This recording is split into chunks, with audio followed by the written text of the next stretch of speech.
वेतन विसंगति दूर करे वेतन विसंगति दूर करे रेवेन्यू पटवारी कन्वर्सेशन जिंदाबाद रेवेन्यू पटवारी कन्वर्सेशन जिंदाबाद हरियाणा सड़क कर्मचारी संघ जिंदाबाद हरियाणा सड़क कर्मचारी मांगे पूरी करो हरियाणा सरकार मुर्दाबाद हमारी मांगे पूरी करो रेवेन्यू पटवारी कन्वर्सेशन जिंदाबाद रेवेन्यू पटवारी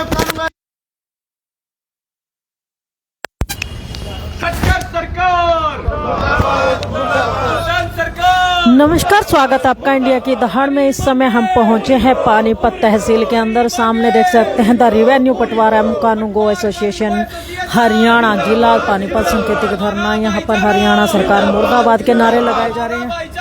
जिंदाबाद हमारी मांगे पूरी करो हमारी मांगे पूरी करो कर्मचारी संघ जिंदाबाद हमारी मांगे पूरी करो हुसैन सरकार अपना वादा पूरा करे खट्टर सरकार अपना वादा पूरा करे खट्टर सरकार अपना वादा पूरा करे हुसैन सरकार अपना वादा पूरा करे।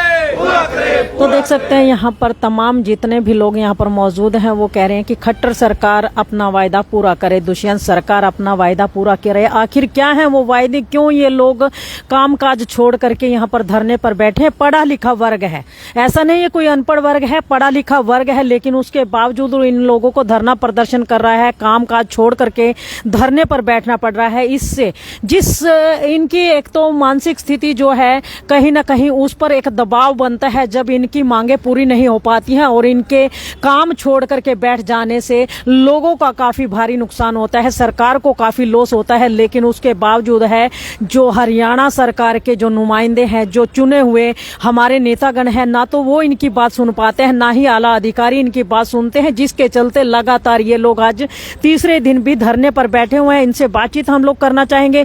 भाई साहब, क्या परेशानी आई? क्योंकि पीछे भी एक बार धरने पर बैठे थे सभी पटवारी और कानूगो, आज फिर धरने पर जाने की जरूरत पड़ी, आखिर क्यों? ये सरकार ने मजबूर कर दिया बैठने के लिए।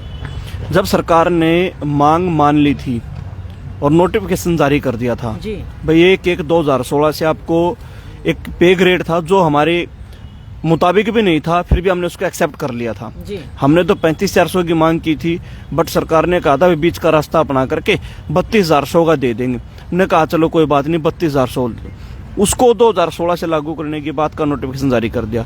फिर उन्होंने क्या किया, फरवरी में ही एक कोई तोड़ मरोड़ करके उसको लागू दोबारा से उसको नए सिरे से कर दिया, जिसमें कहा भाई हम इसको 16 से नहीं देंगे, आपको 2023 से देंगे। उससे हमें नुकसान हुआ। आज नुकसान इतना है कि 2013 का कर्मचारी, 2016 बैच का कर्मचारी, उसके बाद 19 में जो लगे और 2023 में जो पटवारी लगता है, उन सब की तनख्वाह बराबर है। यानी कि जिसने 10 साल पहले जो नौकरी लगा वो भी बराबर, और आज नौकरी लगा वो भी बराबर, जो कि एक बहुत बड़ी पे विसंगति है। उसको दूर करने के लिए लगातार 1 साल हो गए DLR, FCR, CM ऑफिस के चक्कर काटते काटते कोई सुनवाई नहीं। मजबूरन हमने ये कदम उठाना पड़ा है। मतलब आपका कहने का मतलब है जो 10 साल पहले लगे उसके एक्सपीरियंस की कोई वैल्यू नहीं है, चाहे नौसिखिया हो या मतलब एक्सपीरियंस होल्डर, सबको एक ही। क्योंकि एक्सपीरियंस नहीं, इसमें जो होती सीनियरिटी काउंट होती है, जो 2 साल में एक बार जो इंक्रीमेंट लगता है वो काउंट होता है हमारा। अब उसके 10 इंक्रीमेंट खराब हो गए। दूसरे हमारी जो सबसे बड़ी डिमांड है, जो एक सिर्फ लेटर बनाया पड़ा, उस पर बहुत ज्यादा खाली पड़ी है, जिसकी वजह से तकसीम के केस, रेवेन्यू के केस सारे बाधित होते हैं। क्योंकि जब अफसर ही नहीं होगा तो काम कौन करेगा? अब बार बार उनको कहा भाई आप प्रमोशन के लिए पेपर ले लो, पेपर लेने को तैयार नहीं है सरकार। उससे क्या है कि जो हमारे कानूगोज हैं, जो रिटायरमेंट के नजदीक है, वो यदि प्रमोशन के पेपर हो जाते तो नायब तहसीलदार बन जाते। अब वो बगैर नायब तहसीलदार बने ही रिटायर होने पर मजबूर है। अच्छा, मतलब कहते हैं नायब तहसीलदार के पेपर तो हो नहीं रहे, अब आगे कानूगो भी अगर ऐसे ही रिटायर हो जाते हैं और ये लोग कहीं ना कहीं भर्तियां नहीं निकाल रहे, एग्जाम नहीं ले रहे, तो आने वाले समय में क्या रहेगा? रेवेन्यू डिपार्टमेंट में कौन रहेगा कार्य करने के लिए? रेवेन्यू डिपार्टमेंट का बहुत बुरा हाल उन्होंने कर दिया है। 4,000 में से लगभग 2600 पोस्ट तो पटवारियों की खाली पड़ी है। एक पटवारी के पास 5-5 सर्कल हैं, 5 सर्कल का मतलब है कम से कम भी 10 से 15 गांव होना, यानी कि 15 गांव का जब एक पटवारी होगा तो क्या वो एक टाइम में 15 के 15 गांव वजह है कि एक पटवारी एक टाइम पे एक ही सीट पर तो बैठेगा। 14 गांव में या 15 गांव में तो रहने से रहा, वो एक गांव में रहेगा तो 14 गांव के जो बच्चे 14 गांव के जो काम है वो तो पेंडिंग हो गए ना। अब दूसरे दिन आएगा फिर उसका कोई ना कोई काम, और ये काम पहले होते थे सीजनल, खेतों में जाते थे। अब तो सीजन तो कोई छोड़ा ही नहीं उन्होंने, सारा का सारा सिस्टम जो है ना हैंग कर रखा है। हर रोज कोई ना कोई नया काम आता रहता है जिसको या फिर आप एक ही तरफ काम देख सकते हैं, दूसरी तरफ नहीं। और अगर एक एक पटवारी को 14 गांव दे दिए जाते हैं तो फिर लोग गालियां ही निकालेंगे। और गालियां दरअसल जो है खाने का काम है वो नेता लोग करते हैं, क्योंकि नेताओं का ही ये सारा कसूर है जो समय पर ना तो भर्तियां निकालते हैं ना किसी तरीके के टेस्ट करवाते हैं। जैसा कि समय पे सुनने आया है, कई बार कहते हैं अपनी पार्टी का प्रचार करना हो, अपने कामों का गुणगान करवाना हो तो मीडिया का भी इस्तेमाल करते हैं, लेकिन पेपर लीकेज मामले में या भर्तियों के मामले में जो भी लीक आउट होता है उसका आज तक ब्यौरा नेताओं के द्वारा नहीं दिया गया, जो कि बड़ा झोल है। और ये झोल दूर जरूर, मतलब जो 2600 पद खाली हैं, यदि इनकी गणना हमारी जो सैलरी है मिनिमम 50,000 रुपए से काउंट करके देखिए, लगभग 15 करोड़ रुपए एक गणना है। ये नॉर्मल सी जो 6 करोड़ रुपए की बचत सरकार को ये तो दिखाई नहीं दे रही, अतिरिक्त भारत उनको दिखाई दे रहा है। किंतु हाँ बिल्कुल सालाना यार, इसके अतिरिक्त एक पटवारी के जो कार्य की प्रकृति है उस पर तो कोई किसी का ध्यान है ही नहीं। अगर हम खाली सैलरी को ही ध्यान में रखें तो हमारे जो कार्य की प्रकृति है उसको तो देखिए, अन्य कर्मचारियों की तुलना में जो संकट और जो अलग जो प्राकृतिक आपदाएं हैं जो किसी भी कर्मचारी के हिस्से में अलग आते हैं, किंतु पटवारी के पल्ले तो पूरी की पूरी 100% कार्रवाई के तौर पर पड़ी रहती हैं। अब जब भी बाढ़ का कोई काम हो या फिर कोई कोर्ट का काम हो, सरकार कितने मतलब गंभीर कार्य हैं जो हमारे साथ कोर्ट के साथ जुड़े हुए हैं, जमीन से जुड़े हुए हैं, और जनता सीधे रूप से हमारे साथ जुड़ी हुई है। यदि सरकार कर्मचारियों की भर्ती नहीं करती है तो सीधा सा फायदा सरकार को और सीधा सा नुकसान कर्मचारी को जो एक की जगह 4 का काम कर रहा है, और उससे भी ज्यादा नुकसान उस जनता को जो अपने एक साधारण से काम के लिए 3 से 4 बार आना पड़ता है। क्यों? पटवारी के पास समय नहीं होता है तो कभी कोई मंत्री आ गया उसमें ड्यूटी लगा दी, कभी कोर्ट केस में कोर्ट की पैरवी करने के लिए गया है। अभी जो पीछे हमारे जो ये टीम आई थी जो सीएम फ्लाइंग की, उनने औचक निरीक्षण था, उनने खुद अपनी इसमें औचक निरीक्षण में मानना है कि भाई वास्तव में जो पटवारी की अगर दफ्तर में नहीं मिलता है तो वो उसकी व्यक्तिगत कोई गलती नहीं है, वो उसके जो ऊपर जो कार्य भार पड़ा है सीधे तौर पे वो उस कार्य में बिजी है, या फिर अधिकारियों की जो ड्यूटी लगाई है उस ड्यूटी में बिजी है। इसके बावजूद भी पटवारी केवल अपना एक हक मांग रहा है जो उसका जायज हक बनता है, और ये केवल सरकार के सभी नुमाइंदे मानते हैं किंतु देने को तैयार कोई नहीं। वेतन भी संगति जैसा कि हमारे प्रधान जी ने बताया, 97 बैच का, 2013 बैच के पटवारी, उसके बाद 16 बैच के पटवारी, 19 बैच के पटवारी, और अब जो पटवारी लगेंगे सबका वेतन एक जैसा। कौन सा सर्विस रूल कहता है ऐसा? किसी भी एक उच्च अधिकारी से जो फाइनेंस डिपार्टमेंट में बैठे हैं सब मानते हैं भाई ये तो वास्तव में गलत है, फिर वही बात देने को कोई तैयार नहीं, तो कहाँ जाए पटवारी? अभी अब 1191 पदों के लिए सरकार ने कल विज्ञापन दिया है, वो HKRN हरियाणा कौशल रोजगार निगम के तहत अनट्रेंड कौन को इसी पद पे बिठाएंगे हमारे वाले पे। जब सरकार, मैं एक इसमें छोटा सा उदाहरण ये देना चाहूंगा, सिरसा का 226 पटवारियों की मांग करी है।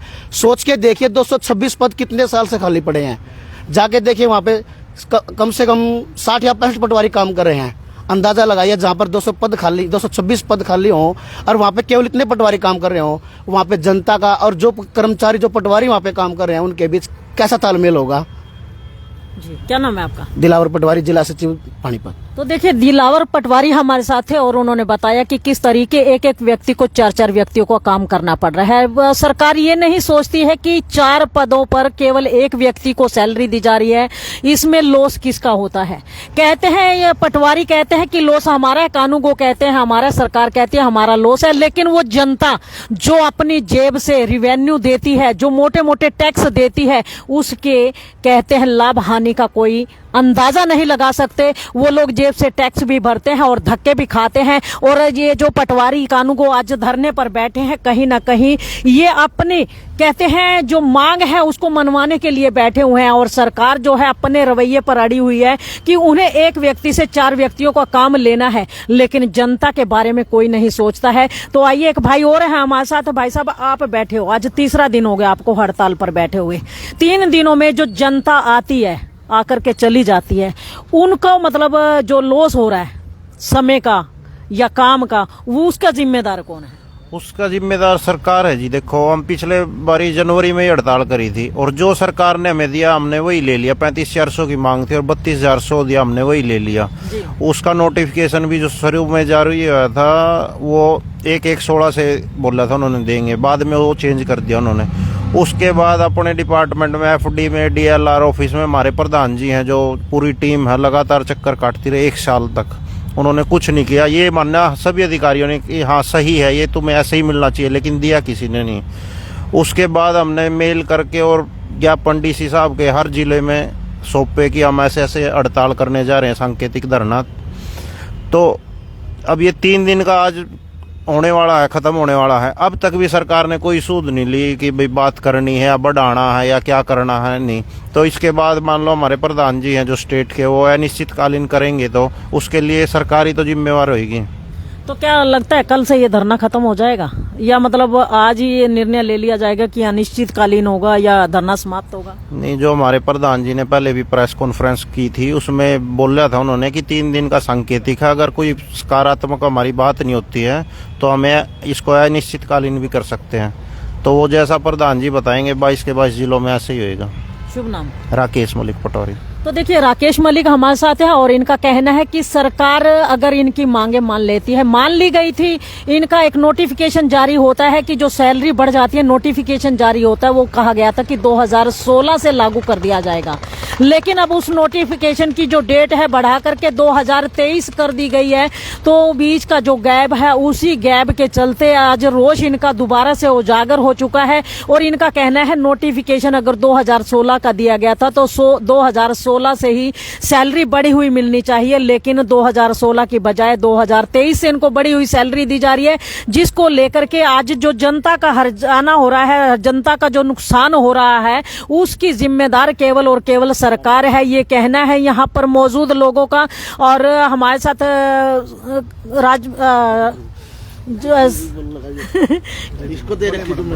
जी भाई जी, क्या कुछ कहना चाहेंगे? क्या लगता है, मतलब सरकार जो है, आपने पहले भी धरना प्रदर्शन किया और कहीं ना कहीं एक नोटिफिकेशन भी जारी किया, जो नोटिफिकेशन देने के बाद मुकर गए, क्या आगे आपकी बात पर अमल कर पाएंगे वो लोग? देखिए, तो सरकार को देखना चाहिए। अगर सरकार नहीं मानती है तो हम जो धरना प्रदर्शन है उसको बढ़ा भी सकते हैं। ये तो सरकार को मानना चाहिए। पब्लिक परेशान हो रही है, पब्लिक के काम रुक रहे हैं। तो एक तो छोटी सी बात है कि पटवारियों की सैलरी बढ़ानी है बस, और बढ़ा भी दी है, उसको लागू करना है 16 से नोशनली। मांग हम अब से रहे हैं, 2023 से मांग रहे हैं कि 2023 से ही दे दो, कोई बात नहीं, लेकिन उसको लागू 2016 से कर दो। बस ये डिफरेंस है और उसको अधिकारियों ने मानना भी है कि आपकी मांग जो है जायज करेंगे, लेकिन 1 साल से धक्के खिला रहे हैं, अब तक तो किया नहीं। तो क्या कोई बीच का रास्ता नहीं हो सकता कि आप लोग अपना काम भी करते रहें और अपनी डिमांड भी जारी रखें? देखिए, हम तो पिछले 1 साल से काम भी कर रहे हैं कंटिन्यू और डिमांड भी जारी रख रहे हैं, लेकिन सरकार ने 1 साल के टाइम पीरियड में नहीं माना। तो अब 2-4 दिन की हड़ताल पे अब सरकार नहीं कुछ कर रही है, तो हमें मजबूरन ये स्टेप लेना पड़ेगा कि हम अपनी हड़ताल को और आगे बढ़ाएं। अच्छा, जनता जो मतलब आती है काम के लिए और धक्के खा के वापिस चली जाती है, उनके लिए कोई मैसेज देना चाहेंगे अगर आप लॉन्ग टाइम हड़ताल पे जाते हैं? क्योंकि कहीं ना कहीं नुकसान जनता का ही है, फर्क नेताओं को पड़ता नहीं है, फर्क अधिकारियों कर्मचारियों को पड़ता नहीं है, और ना फर्क पड़ता है कोई पूंजीपति हो।